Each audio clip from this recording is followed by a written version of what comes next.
Good morning, everybody, and my dear students. Today I am here, Dr. Shipra Gupta, just to give you a brief introduction about the Indian evidence law. Students find it very difficult, but I don't think so. It is an easiest subject, and even you can implement it in your day-to-day life, and it's very important part of the law. The law of evidence can be called the system of rules whereby the questions of fact in a particular case can be ascertained. Law of evidence is one of the fundamental subject of the law, and therefore we must study it in detail and even in depth, because without this no case will be complete, and without this you cannot rely even on any of the person, whether he is a plaintiff or whether he is a defendant. So how this word came, from where this word evidence came? The term evidence owes its origin to the Latin term evident and evidere, that means to show clearly, to discover, to ascertain, or to prove. The Indian Evidence Act is based upon the English law, and without that law you cannot run your cases. So it's very important in the field of law. So the law of evidence is the same in civil and criminal proceedings. It is not so that we have different laws of evidence for the criminal proceeding and a different law of evidence for the civil proceeding. It is the same for the both. A civil case of will and murder will have the same law of evidence, चाहे will का case हो, murder का case हो, चाहे वो civil है चाहे वो क्रिमिनल है, evidence law is same for both of them. There are, however, certain sections that apply exclusively in civil matters and others that apply exclusively to the criminal matters. कुछ sections different हो सकते हैं, but law is the same, act is the same, which we are going to study, that is of the Indian Evidence Act 1872. Now what is the object of the study? Why we want to why we made this act? What is the relevancy of the act? Evidence refers to anything that is necessary to prove a certain fact. किसी भी fact को prove करने के लिए evidence is necessary. Thus evidence is a means of proof. So evidence जो है proof का एक साधन है. Facts have to be proved before the relevant laws and its provisions can be applied. जितने भी फैक्ट्स हैं हम उनको प्रूव करते हैं before a relevant law, and उनके जो प्रोविजंस जो हैं उन फैक्ट्स पर अप्लाई होते हैं. After that they will be consider under a case. This is evidence that leads to authentication of facts and in the process helps in rationalizing an option of the judicial authorities. So this is the evidence only that leads to authentication of the fact. एक fact को authentic बनाने के लिए evidence is necessary, otherwise there will be no relevancy of that particular fact. So now what are the main principles? The question arises, what are the main principles which underline the law of evidence? These are the evidence must be confined to a matter in issue. Again, whatever evidence you are producing in the court, whatever evidence you are showing in the court, that must be confined to a particular matter. Whatever is discussed in the court उस matter से related होना चाहिए. जिस matter से जो आपका subject matter है, जिस पे आपका case file हुआ है, evidence must related to that matter only, otherwise that will not be considered. Hearsay evidence must not be admitted. Hearsay evidence, सुने सुनाए evidence पर कोर्ट जो है रिलाई नहीं कर सकती. थर्ड पर्सन क्या कहता है, फोर्थ पर्सन क्या कहता है, no. Whatever be the statement said by a particular person, only that statement will be submitted in the court by that person only, nothing else, और against that person only, nothing else. Best evidence must be given in all cases. जितने भी evidence हैं उनमें से जो best evidence है which are directly related to the subject matter, only those evidence will be considered in all cases. basis, otherwise no evidence will be considered. So now next, there are so many types of the Indian Evidence Act. So many types of the evidence law. So number one, that is the direct evidence. There can be a direct evidence. There can be a circumstantial evidence, which is according to the circumstances. There can be a hearsay evidence. There can be a documentary evidence, oral evidence, scientific evidence, real evidence, and the eighth one is digital evidence. So we discussed about the 8 types of evidence. So these are direct, circumstantial, hearsay, documentary, oral, scientific, real, and digital. And these are very much important, because without discussing about these evidence, the case will not run in the court of law. So now, what is the relevancy of these evidence? If they are connected to the case, if they will be relevant for the case, only then these evidence will be considerable. If they will not be connected to a particular subject matter about which the case is discussing in the court, then they will not be considerable. They will not consider as relevant. So now, why these rules are necessary? Why these rules of evidence are necessary in the court of law? Because without rules, it will take ages to resolve any case, and it is too much discretion of the hands of the man who will remain unchecked. सबके हाथ का discretion हो जाएगा, सबकी मन मर्जी हो जाएगी अगर हम इन रूल्स को फॉलो नहीं करेंगे. To whom you have to give the punishment. Even culprit जो है आपको नहीं पता चलेगा कि कौन है, because without evidence no resolution is possible. So evidence is necessary. The Indian Evidence Act 1872 maintains the right proportion of rules that are not too pedantic or too discretionary. There are a right proportion of the rules under the Indian Evidence of 1872, so that's why this is not pedantic, and that's why this is not too discretionary. केवल ऐसा नहीं है कि जजेस की मर्जी है क्या डिसीजन देना है, केवल ऐसा नहीं है कि ये सिर्फ सारे एविडेंस दिखावा हैं. They are going to run under a particular rule, and those rules are mentioned under the Indian Evidence Act 1872. So rules of law of evidence have to be so strong so that the foundation of the administration of justice remain intact and strong. Administration of justice को strong और intact रखने के लिए there must be a strong rule of the Indian Evidence Act. So this is the necessity of the Indian Evidence Act. And what is the Indian Evidence Act? What are the objectives of the same? Why it is necessary?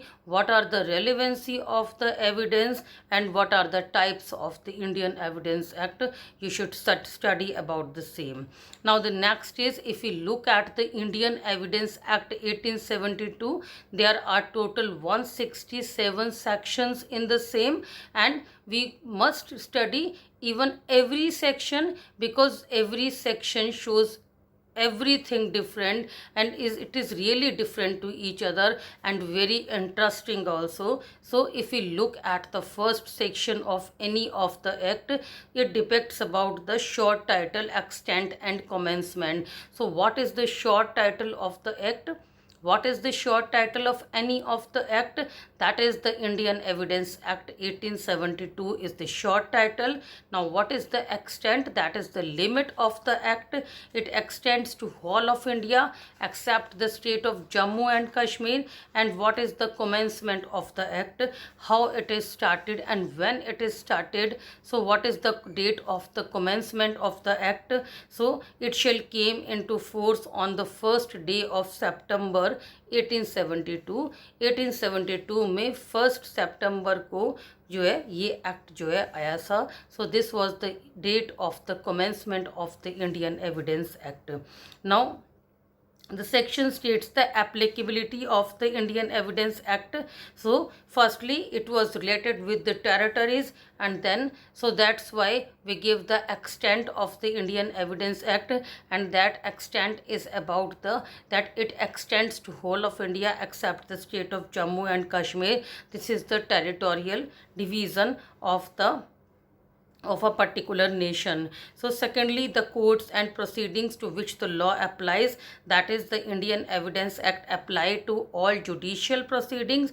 It is not to be applied to the non-judicial proceeding. So if we consider the sections of the Indian Evidence Act, these apply to judicial proceedings, not to the non-judicial proceedings. So to understand this concept, we must know about the what is the judicial proceeding and what is the non-judicial proceedings, because Indian Evidence Act will apply upon the judicial proceedings only. So what is the judicial proceeding? If we look at section 2 clause 1 of the Criminal Procedure Code 1973, it includes any proceedings in the course of which evidence is or may be legally taken on oath.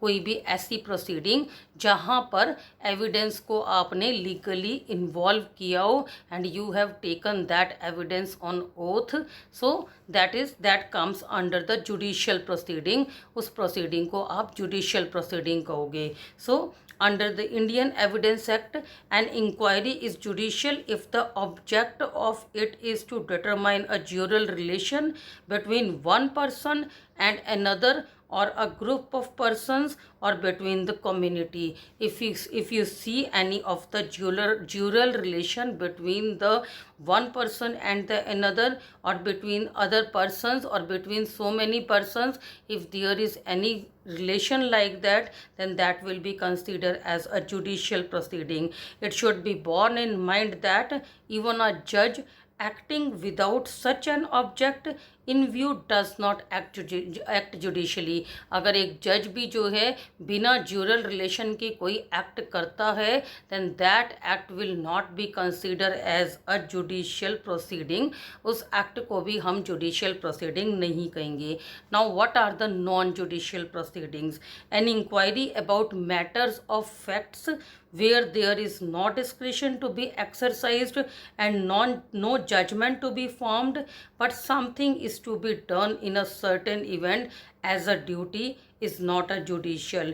If any of the inquiry has done regarding a matter but कोई discretionary power use नहीं है, कोई judgment वहाँ पर form नहीं हुआ है, but a thing is done, but and under some duty of a person, that will not be considered as a judicial duty or judicial proceeding. That may be just for the administrative person, administrative inquiry, or that may be just for the administrative purpose. So this is all about the whether an inquiry is a judicial or not. You should see that whether there is a jural relation between the persons or there is a judicial proceeding between the persons or not.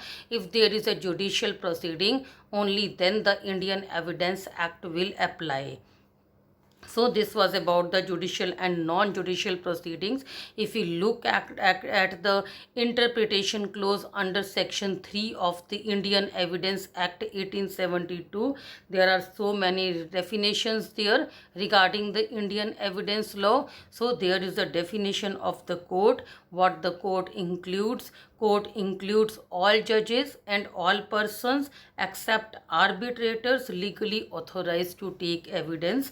जो है court किस किस को include करता है? Court जो है सबके सब पर्सन्स को एक्सेप्ट आर्बिट्रेटर्स, जिसमें आर्बिट्रेटर्स नहीं होते, और वो सारे पर्सन्स जो लीगली ऑथोराइज्ड है एविडेंस लेने के लिए, कोर्ट जो है उन सारे पर्सन्स को एज अ जज इंक्लूड करता है. So if there is a judicial proceeding with so many persons and legally and who are legally authorized to take evidence, then you can, and by the judges, then and that means so many judges are involved there, then you can say that that is a court. So a district magistrate hearing an appeal under section 163 of Municipalities Act is not legally authorized. जो district magistrate है एक appeal ले रहा है section 163 के according Municipalities Act के, तो he is not legally authorise to take evidence, वो लीगली ऑथोराइज नहीं है एविडेंस लेने के लिए. So he will not be consider as a court, उसको जो है कोर्ट नहीं समझा जाएगा, that is just for the administrative purpose. And in the same way income tax officer is not a court, Panchayati Raj Act is not a court, and even the industrial disputes under industrial disputes act is not a court. A court is a governmental institution with the authority to decide legal disputes between the parties. Parties के legal disputes को decide करने के लिए जो governmental institution है उसको ही हम एक कोर्ट बोलेंगे। And what the court includes, it is constituted with the three parties. Number one, the plaintiff must be there. Number second, the defendant must be there. And mainly third point, that the judicial power must be there. If all three elements are not there, then that area will not be considered as a court. Besides this, there are advocates of both the parties. इसके अलावा वहाँ पे parties के advocates हो सकते हैं, तभी आप उसको कोर्ट बोलोगे। Thank you all of you and for listening me carefully, and even with a lot of patience. I will come again with the further and the next topics under section 3 of the Indian Evidence Act, and with all the extra definitions again in my next video. Thank you. Thanks a lot.